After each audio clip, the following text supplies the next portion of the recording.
Physics and the Service of Biology, the link between light and corals, measuring light in aquariums. Okay. Corals need sufficient lighting in order to survive. This is due to a symbiotic relationship with algae called zooxanthellae. This algae grows deep within the coral's tissue, and the corals depends on the oxygen and energy-rich sugars and fats that the algae creates when processing carbon dioxide. The sugars and fats aid in coral growth and in skeletal creation.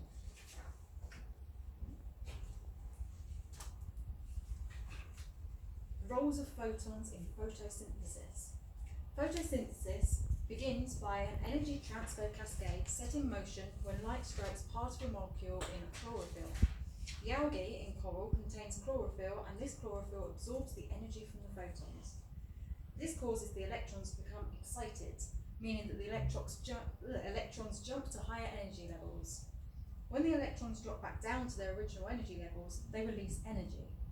This energy then powers the initial stages of photosynthesis.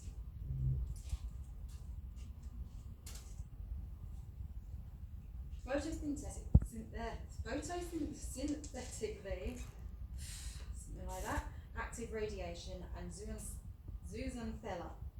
Algae uses a spectrum of light that is between 400 to 700 nanometers in wavelength. These wavelengths provide just the right amount of energy needed to kick off the process of photosynthesis. This particular spectrum is referred to as photosynthetically active radiation, or PAR for short. And for a fun fact.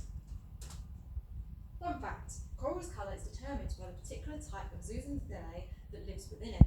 In blue corals, the algae absorbs all but the blue light waves, which are reflected in a diffused way. This is perceived by our eyes as being blue.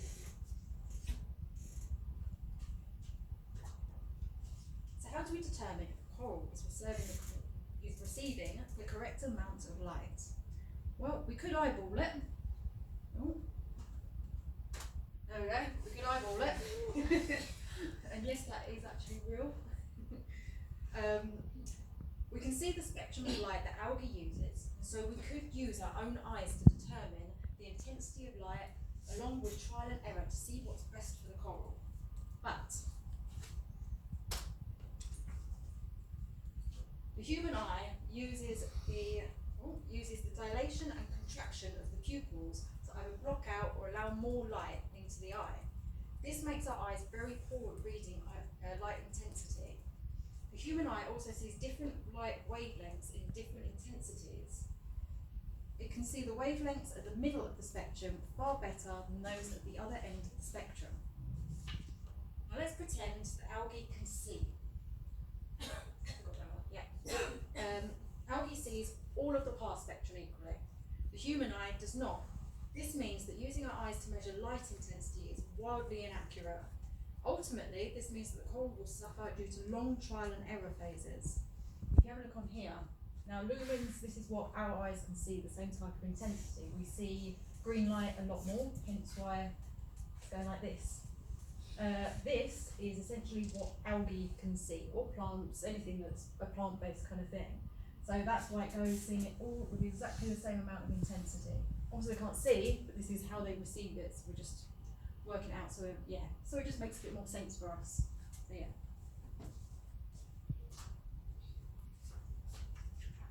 Okay, what happens if corals receive too much or too little light? If the light is too intense, then the algae population will explode. More algae equals more photosynthesis equals more oxygen. This oxygen can accumulate up to a toxic level for the coral. The coral then expels the algae living within them, and the corals turn white. This is known as coral bleaching and is happening around the world in nature due to the loss of the ozone layer. If the light is not intense enough, the algae won't be able to produce enough nutrients that are the byproducts of photosynthesis. The corals depend upon these byproducts in order to survive and will ultimately die. This is why it's so important to provide the correct amount of light to corals within an aquarium. So if using our eyes isn't good enough, what can we use? We can use a PAR meter. Par meters are far more precise and decrease the need for trial and error significantly. This means happier, healthier corals. But what is a par meter? Par meters treat light as a particle rather than a wave. So par meters measure the amount of photons, which of course photons provide the energy for photosynthesis.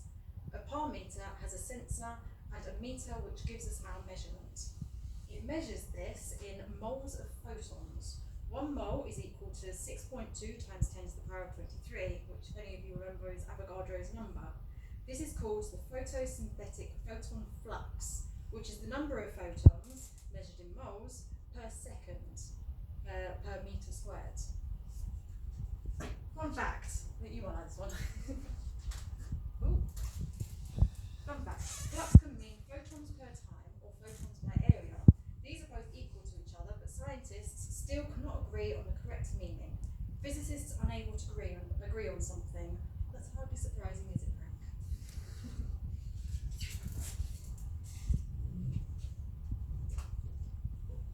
How does a par meter work? Light enters the filter. We've got filter, detector. These are our different coloured waves. So light enters the filter and is split into its individual waves separately, just as the prism does to white light. The detector then receives these light waves and determines the amount of photons the light is emitting. This detector is a silicone photodiode.